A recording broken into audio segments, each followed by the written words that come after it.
Cebu ni pergi perlu pergi lagi media selfie, media friends. Itu kau ngai aku boleh kupang di lembar kau ki association di lembaga different association itu. Bila aku di don ni kajing wit katukan ni kini di RLC baladet kamta madu. Kau hadir di butuh menin ngelale Assam, spelling government, more or less ngila one secretary itu bah peace should be restored. Karena itu ni benang sakat kan ni ber nagi ni association taksi jadi berapa itu semua tu kan nama apa. Mak berperiode don ni kau bukan ni kuat di syai bahan oleh government bah. Kau dek mau borom-borom sekatu do bond di syai penduit syai pentut syai Assam.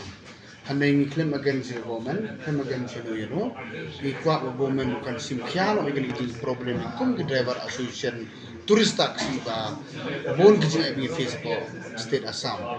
Temene hadu kumpulai kita tam lah yakin ni poinnya gini gaya berokok. Tengilah poin kawai kejimut kebal nilai hulang berokok. Kejimut kalau kumito yakin ni kerja di tourism di Facebook Assam. Nilai pembaik nak komiti ni tang kawai kejimut bah hapok sipo 3 September.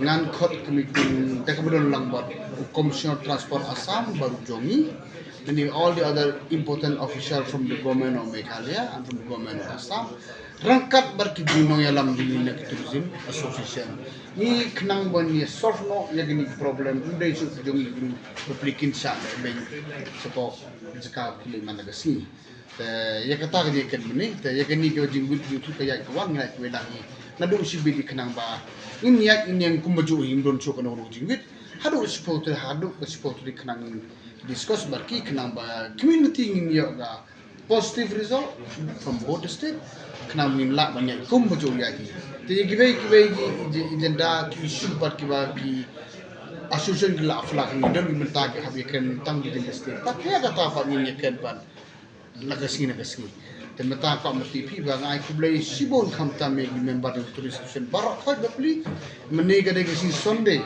ane baro nila ya telut ane mata ke jing bah japai ba ni dewan chali meeting jole ngai kublai ki sibon ba berkunjo ini official tularo the meeting belong so fruitful meeting and so nice. It was really positive meeting. Ni community hapau gini sepo tarik jong September terai. Ngin kendo pat ke Assam. Counterpart ngin solve the dulu problem berasa hal berdaya bagi ni tourism action ke jongi.